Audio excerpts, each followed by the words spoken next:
Yeah, Okay, we're I'm gonna recording. scooch up though, okay? Sure. Is that all right? I Yeah. mean, yeah? As long as your chair doesn't block the presentation, we're good. Oh, should I scoot, I mean, Is everybody willing signed in? to move however needed. Let's see, is it better, I guess I'm gonna be blocking people though if I, you know what, let's just go like this, back like that. That's fine. Is that good? Okay. Yeah. Alrighty then. Hi there, so I'm Tiffany Wise-West, the Sustainability and Climate Action Manager for the City of Santa Cruz. Our climate action program is in its 10th year this year, so we are very excited about that. I spend about half my time on emissions reduction and the other half of my time on climate adaptation strategy. And just to kind of share with you what I'm going to be talking about over these next 45 minutes or so, I'm going to talk about what our coastal hazards look like, what they are, our city's adaptation work to date, what specifically we have asset-wise, ecosystem-wise, tourism-wise, what assets are vulnerable to coastal climate change, what adaptation strategies we're considering, and I think most excitedly, I'm most excited to share with you what's ahead. We have 2 major grant-funded projects that are starting next month that I'm gonna share a little bit with you about, and how you can also get involved in those projects. I think it is important for us to distinguish the difference between climate action and climate adaptation at the outset. Some people don't really know, what do you mean by climate adaptation? What we're talking about here are the actions, the policies, the programs that we develop to deal with climate change impacts. So as opposed to emissions reduction, where we're really trying to slow or stop the impacts of climate change. So just wanted to kind of clarify that terminology to start with. In terms of the coastal impacts in Santa Cruz that we are subject to, it's probably pretty obvious that related to sea level rise, we're looking at increased rates of erosion, rising tides, and increased frequency and intensity of coastal storms. We also are subject to increased acidification, ocean acidification, which of course could impact our ecosystems, habitat, and livelihoods of our fishermen and fisherwomen. We are also concerned about saltwater intrusion and the increased potential of that in Santa Cruz. Right now, in terms of saltwater intrusion, we do not have any wells that are facing saltwater intrusion at this moment, unlike our neighbors at SoCal Creek Water District, who have many of their groundwater wells that are saltwater intruded. In Santa Cruz, only 5% of our water comes from groundwater, so most of it comes from the San Lorenzo River, 95% of it. So I'm really gonna be focusing in this talk on the impacts related to sea level rise. Although I have to say on ocean acidification, as I'm gonna share with you, we just adopted last year our climate adaptation plan update and really expanded our ocean acidification section through a partnership with NOAA. And so that's an area that we don't talk about so much, but we really are starting to better understand our proximate impacts in terms of ocean acidification. So in terms of adaptation work that the city has done to date, we first started working on adaptation back in about 2010, 2011, when Gary Griggs, who I think is probably a really familiar name to those of you in the room here, he is Professor Emeritus at UCSC, Coastal Geomorphology. He completed our first vulnerability assessment. He and actually Professor Brent Haddad, who's in Environmental Studies Department, and was actually my doctoral advisor. They first conducted a vulnerability assessment that really was the first time the city began to look at risks and vulnerabilities. It was still considered the early stage of science in terms of sea level rise, but it really enabled the city to start to think about coastal adaptation and what we're facing. That became part of the city's first climate adaptation plan, which was also one of the first in the state. Again, adopted in 2012. That was developed alongside what's called a local hazard mitigation plan. That's that LHMP. And the local hazard mitigation plan looks at all hazards in the city, not just climate influence hazards, so including earthquake, tsunami, those kinds of things. The LHMP is really critical for us because if we can get our local hazard mitigation plan approved by California Office of Emergency Services and FEMA, that makes us eligible for both pre and post disaster mitigation funding, which allows us to fund some of these strategies that I'm gonna be talking about. So we were able to do that for the first time in 2012, and then again just recently this past year. Fast forward 5 years, we begin to start thinking about how to institutionalize adaptation planning and policy into city operations and policy and so forth. But we really, in the past 2.5 years, have been very highly focused on adaptation.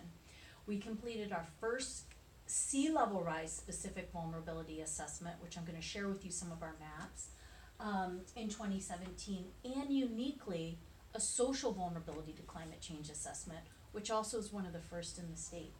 Let me show you some things that we came out of this. So what you're looking at here, this is our sea level rise vulnerability assessment looked at those 3 hazards I mentioned from the outset: rising tide, coastal storm, flooding, and erosion. These next 2 maps show you what we're expecting, what we're projecting based on best available science in terms of those combined hazards. We also have in our map, in our adaptation plan, the hazards separated. So you can see, if you wanna see what just rising tide looks like, you can see that, but for simplicity, we have them combined here. So what you're looking at here is these blue zones that run inland are those combined hazards. What are the colors? The darker the color is the closer to the baseline year, which for us is 2010, and the farther we get out towards 2100 is the lighter color. What do we see here? Well, really, there's no big surprises here, right?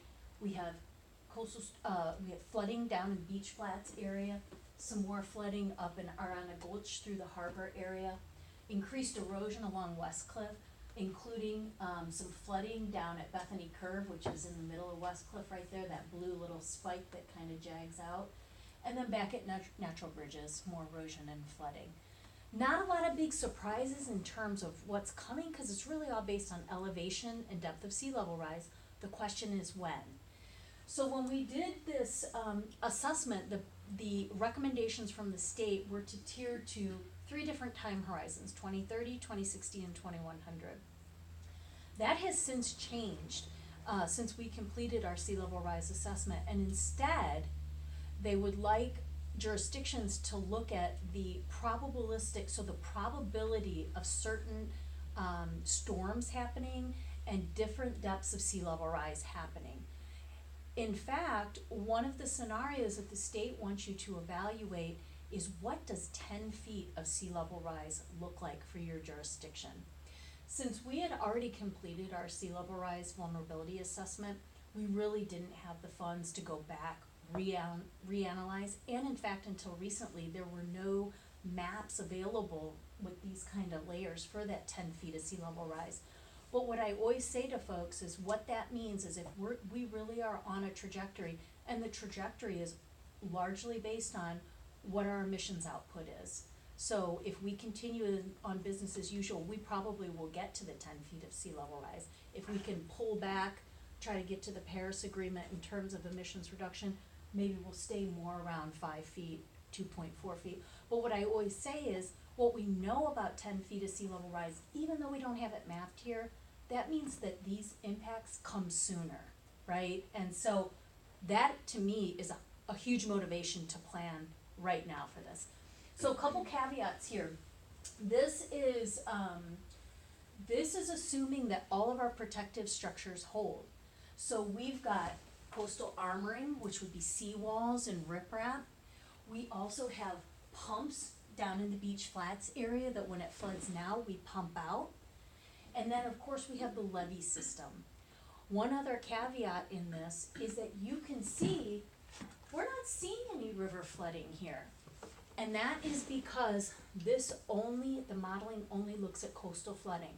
I'm working right now on a project, scoping a project to get funding to do the mapping of the river also. So now we're actually even underestimating flooding because we're not including that riverine flooding component. So this is what it looks like if those protective structures fail. So if the seawalls fail, if the pumps fail, and what do we see? Well, we see much more flooding and then you see a lot more blue, right? In the near lagoon area, down in the downtown area.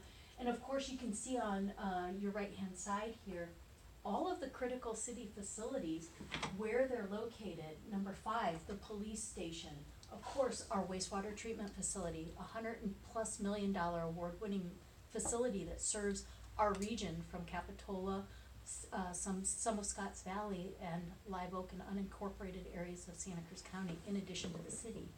Very important asset. So again, more motivation for us to deal with this. But let me show you some other things that are impacted by this. We have, I think it's 31 coastal public access points, stairwells, steps down to the beach and so forth.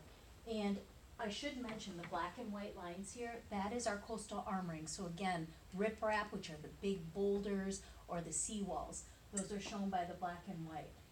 And coastal access, of course, Santa Cruz recreation, coastal recreation, ocean recreation is ubiquitous here. I mean, that's part of our identity and culture.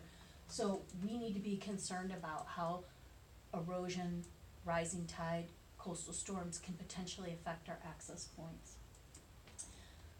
Similarly, we have a number of surf breaks, as you'll see down here. We have done a study of really right now the breaks that are along West Cliff between the wharf and Lighthouse Point, and have found, I did a trade with this guy who's the surf professor at CSU Channel Islands. I sit on his surfer oral history board, and in exchange, he did a break-by-break analysis of when we expect our surf breaks to drown due to sea level rise. And unfortunately, we're projecting between 2040 and 2060, these surf breaks are gonna be drowned out in Santa Cruz. Now, what can you do about that? There are some solutions in Australia. They use sand pumps, but where are you gonna get that sand? And if you're taking sand from somewhere else, what does that do to ecosystems and so forth? So in a project that we're working on, I'll kind of talk about how we're gonna look at this, but again, surfing, part of our city's identity. And, going back to, well, I guess I don't even have to go back. Another thing is that we're projecting that the beaches will be lost somewhere between 2060 and 2100 if we don't allow them to move back. So that's a problem with the seawall, right? Seawalls do a really good job of protecting what's behind it, but it doesn't allow the beach to migrate back. And so that means we will lose beaches if we continue to use seawalls. That may be appropriate in some areas, but it may not be appropriate in other areas. We do have the benefit, however, in Santa Cruz of the Harbor Jetty wall right here. There is what's called a littoral drift. It's a sand drift that happens in this direction. So what's fortunate for us is that this jetty actually catches some of that sand. That's why Seabright Beach is actually 3 times the size it was 50 years ago before this jetty was built. That also helps Main Beach. And that is another solution that we're potentially going to be looking at is there a potential for what's called a groin right at the river mouth to counteract the sea level rise that's happening by catching more sand. So that's something that we're thinking about here. Also, another vulnerability is habitat. This is, I know, kind of a crazy, messy map, but what you see on the right-hand side are all the different sensitive ecosystems in Santa Cruz, and they're mapped here. And you can see that some of our hazard zones overlap with those habitats. So what are we gonna do about habitat shifts? and cascading effects, on species. That's something that we're looking at as well. And then last, what's the social impact of this, on our citizens, on our residents, particularly those most vulnerable? So what we did here, we built a social vulnerability score by census block group. It's basically on a neighborhood level. It's based on incidents of poverty, English not spoken well as a first language, disability, age, and crime. Localized crime and the rest of the data comes from the census. So we build a score by neighborhood, and then we rank them relative to one another. What you see here, the red are the most vulnerable, socially vulnerable folks based on that score, and the green are the least vulnerable. So what do we see? No big surprise, right? We have poverty, we have English not spoken as a first language down in the Beach Flats area, so that's red. Surprisingly, the red that's up, extending ocean into the broader Seabright area is driven largely by incidents of elderly folks. So how do we use this information? And I'm kind of just focused on the coast. Over here in this orange area, that's medium social vulnerability, and that's driven by a lot of elderly folks. Also, there are some senior mobile homes that are over in that area that's probably driving that score. How can we use this information? We've just started to scratch the surface of this analysis, but I'll give you two examples.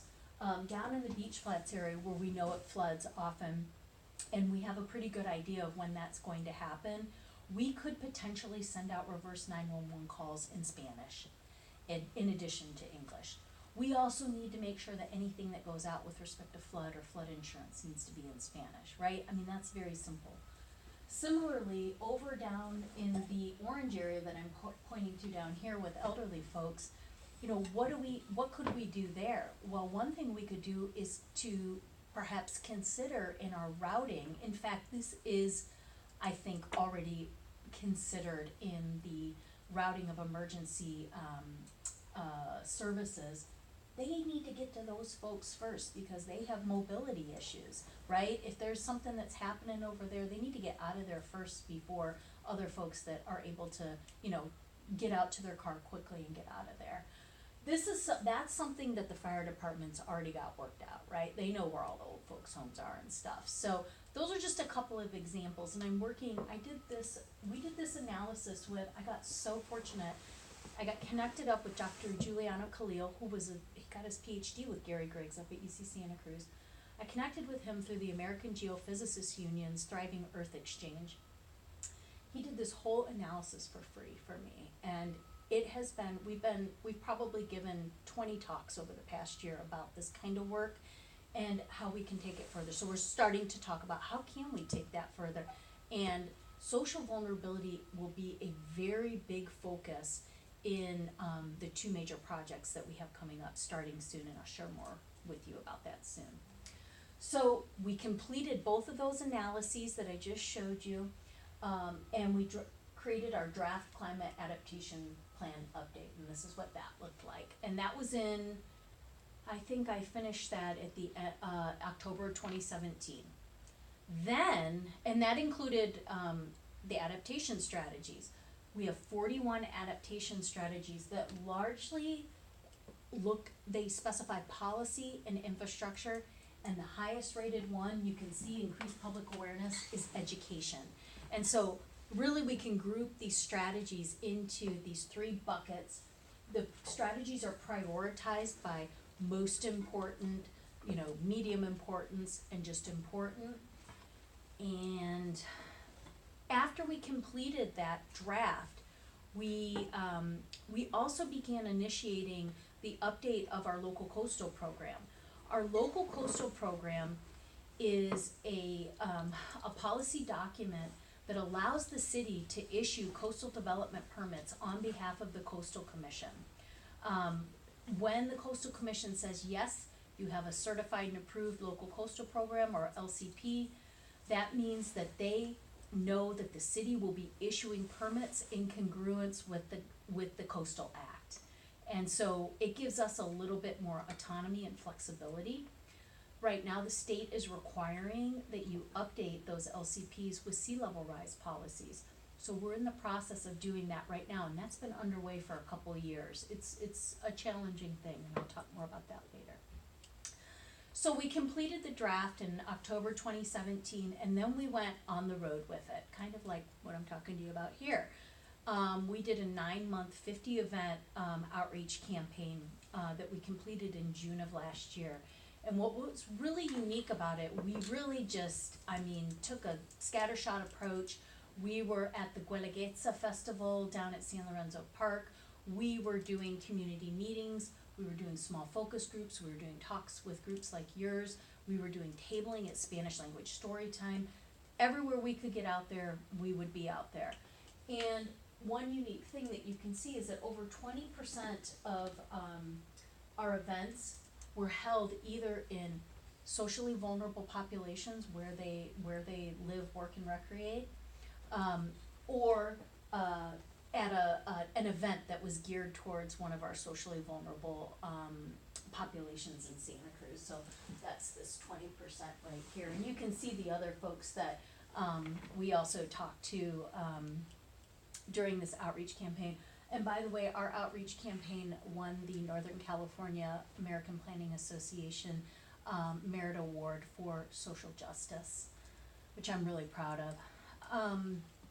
So then after the outreach campaign, we packaged up what everybody had to say into our final adaptation plan update that got adopted in October of this past year. It got adopted along with the local hazard mitigation plan. Remember, I told you that's another more broader hazard document that was approved by FEMA and California Office of Emergency Services. So we're in really good shape.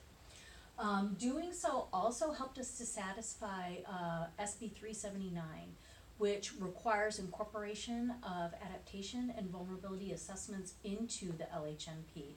The other half of SB 379 is to incorporate all of this stuff into the public safety element of the general plan. And the general plan is the overarching development guidance document, policy document for the city. It basically sets forth all the city's policies related to development.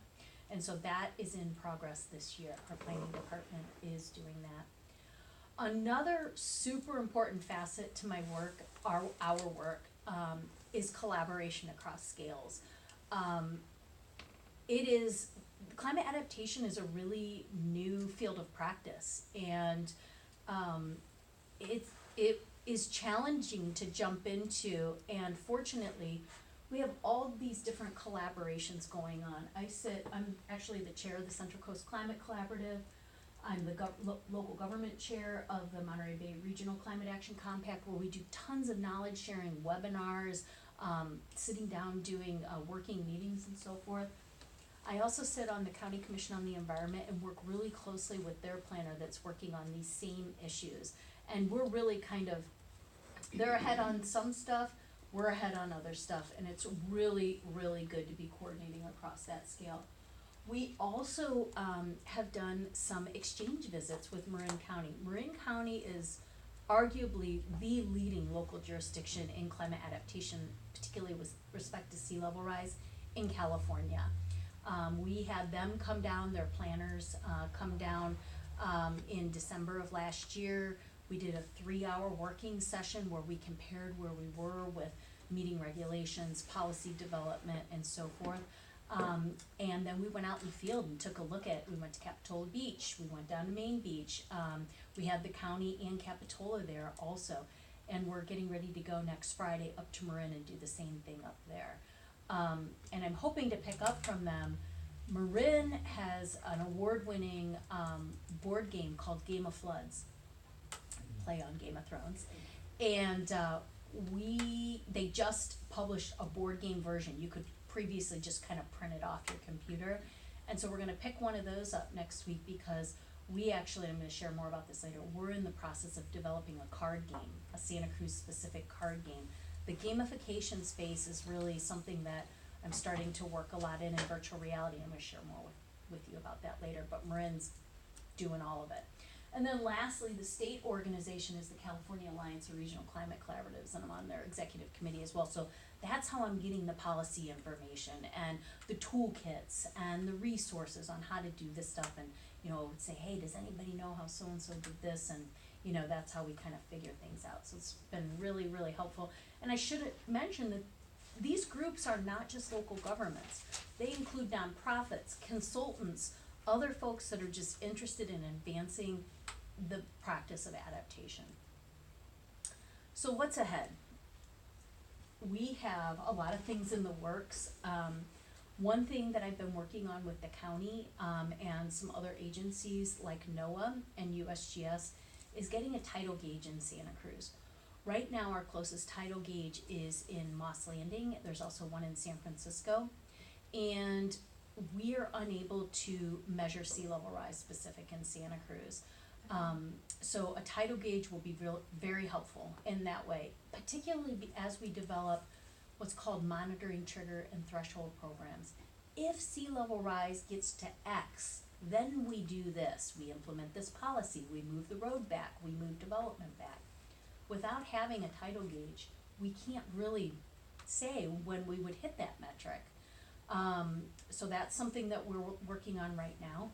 I already mentioned the San Lorenzo River flood mapping, so that would be climate influenced flooding. So right now we have hydrology, which looks at, you know, how does precipitation run off through the watershed to the river, and is the levee able to contain that volume of water? But what we haven't looked at is what does climate influenced precipitation look like? Again, increased intensity, potentially increased frequency. And will our levees hold that? The U.S. Army Corps of Engineers, the other part of my time I spend is also on flood control work, and the U.S.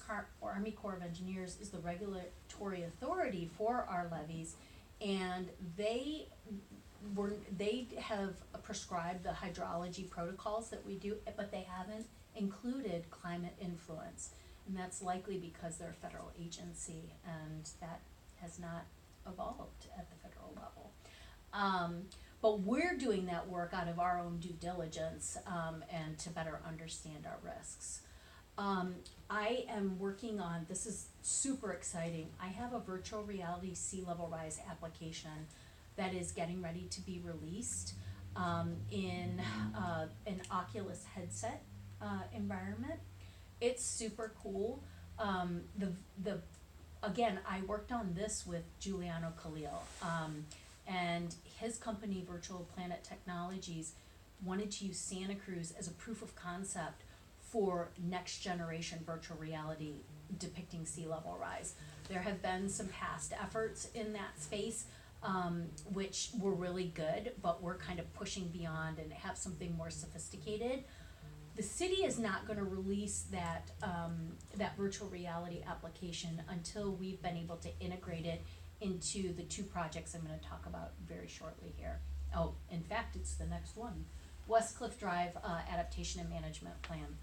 I'm going to show you a little more specifically on West Cliff after this slide. So I'll skip that one. Same thing with the secondary implications of sea level rise policies and strategies on beach use, beach access, and coastal resources. So we got a grant from Caltrans for the West Cliff Drive plan, and I got a grant from the Coastal Commission to develop these policies and strategies that protect beach use, beach access, and coastal resources. And again, I'm going to tell you a little more about that in a moment. We also need to complete our local coastal program amendment, including those sea level rise policies, and that will come after we conclude those two projects I just mentioned, as well as the safety element of our general plan, and then that satisfies fully our SB 379 requirement. We've also begun reporting annually to City Council on our adaptation efforts. Previously, we only reported on our emissions reduction efforts, and so that's terrific. Another thing that we've begun to do, which we did not do in the past, is that the city has, I think it's about $100 million capital improvement program projects, 100 million in capital improvement program projects. Those are your street intersections, your sewer pipes, your, you know, all kinds of different infrastructure related, projects. What we've done in the past is we've looked at those sets of projects every year when we do our budgeting, and we determine those that actually implement our climate action plan. This time around, we also have specified which implement our climate adaptation plan. We create lists of each, and those go on the front page of our capital improvements program budget. So that when city council is making their decisions about what gets funded and what doesn't, they have the information to inform them. If they are so inclined to prioritize this kind of work, you know, they have that information to do so. So I'm really excited about that as well. You know, we're continuously looking at how can we improve our policy and process to really, improve the use of the climate lens. Let's talk about Westcliff. So on Westcliff Drive, of course, you know, we're facing, increased erosion, potentially loss of beaches. Again, that phenomena that I discussed, you know, when you have seawalls and you have sea level rise, eventually you're gonna lose your beach, and we have pocket beaches at Mitchell's Cove, it's other areas that we need to be concerned about, and we have coastal access points there. We also potentially are facing transportation impacts. I mean, I'm sure everyone's been out on Westcliff and seen this, right? Not so fun to see that your lovely, bimodal path is falling into the ocean. So what is driving this Westcliff Drive project? In the past, the city has, when things like this have happened, we have gotten emergency permits. There's been articles in the paper, this is one of them right here. We have gotten emergency permits from the Coastal Commission, but not closed them out with the Coastal Commission, so they really technically, you know, need to be closed out. So the Coastal Commission has wanted us to develop this plan for almost 20 years to address not only those emergency permits, but how are you, City of Santa Cruz, over the long term, gonna deal with the effects of sea level rise on Westcliff when you have all of this benefit, public benefit going on Westcliff? So the project that we're doing is really gonna set forth a community vision for what we want to see with Westcliff over time. Out through 2100 is the time horizon for this project. So again, just looking at our mapping, just to zoom in a little bit more, you can see here that, you know, we're projecting, you know, by 2100, we're gonna be well into the roadway of Westcliff. You know, what do we need to do to protect it? Or are there areas that maybe don't need to be protected? Could we, for example, over at Lighthouse Field, reroute the road to behind Lighthouse Field if that indeed is an area that we decide we don't wanna protect with more armoring? This is a interesting, kind of contrast as well. I told you that the black and white is the coastal armoring, the riprap and the seawalls. What you're looking at here is what we're expecting in terms of erosion at year 2060 with the armoring is the red part. And then what if the armoring fails? Cause it's gonna fail, right? These things only have a 50-year lifespan. And the perspective of the Coastal Commission is that they would like to see natural erosion. They would like to see places get away from seawalls to maintain beach access, to maintain intertidal habitat and that kind of thing. But they also do recognize that that does not work in every area. How does Santa Cruz allow migration of the coastline back when we have homes that only can be accessed from Westcliff, right? So again, the no armoring, the yellow shows you kind of how far back we're kind of projecting that erosion right now.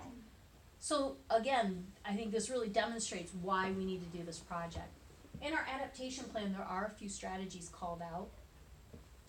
Prioritize coastal protection structures for upgrade, so again, the seawalls and so forth, and beach management policies and plans. We're getting ready to start a project to do that. Investigate the coastal armoring, beach nourishment, so adding more sand to the beaches. Green infrastructure, is there a possibility for, say, living seawalls, or down on the beach, vegetated dunes? The state has a huge focus on green infrastructure, again, because it has multiple benefits. It creates habitat, it buffers storm surge, and so forth.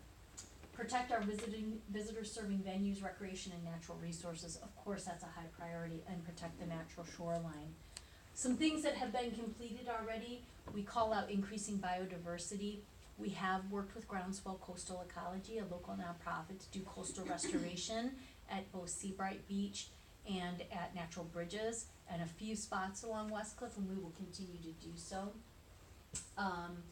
Expanding access, affordable transportation, recreational opportunities, we continue to do that. Our bike share launch is one of the biggest examples, I think, of how we've increased affordable transportation. And then we've also done initial outreach to the community, kind of discussing these various adaptation options or solutions. And so some of this is already underway. But the project itself, specifically, what is it gonna do? Funded by Caltrans, $342,000. Our consultant will be selected by 1 week from today. We're in the process of evaluating proposals right now.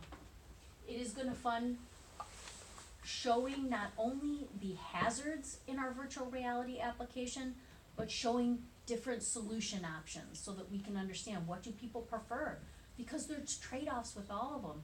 More seawalls, less beach. Managed retreat, maybe not having access. So that we will be describing those trade-offs in the application as well. We're forming a technical advisory committee that's pretty large at this point, it's about 20 people. We're gonna be conducting a base conditional inventory and assessment. That's not just our coastal armoring, but that includes habitat, transportation infrastructure, utilities, amenities like artwork and benches and restrooms and so forth.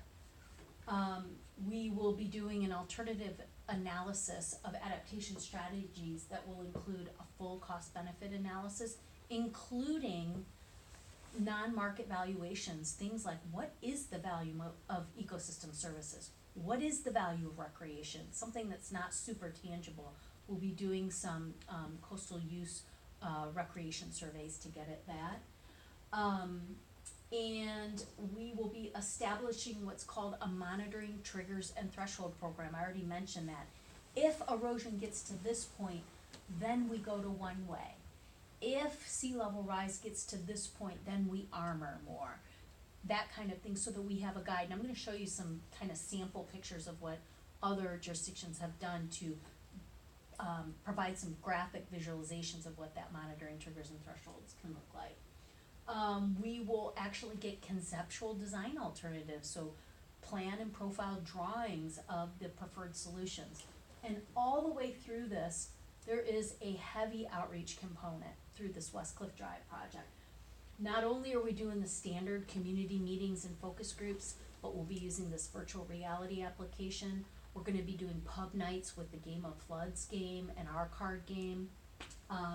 We'll be doing the user surveys that I mentioned and a number of other outreach techniques in order to get community feedback, because we do not want this to be something where the city and the consultant says, here, residents, this is what we're offering to you. We want our residents to be part of establishing this vision, and being with us the whole way on this project.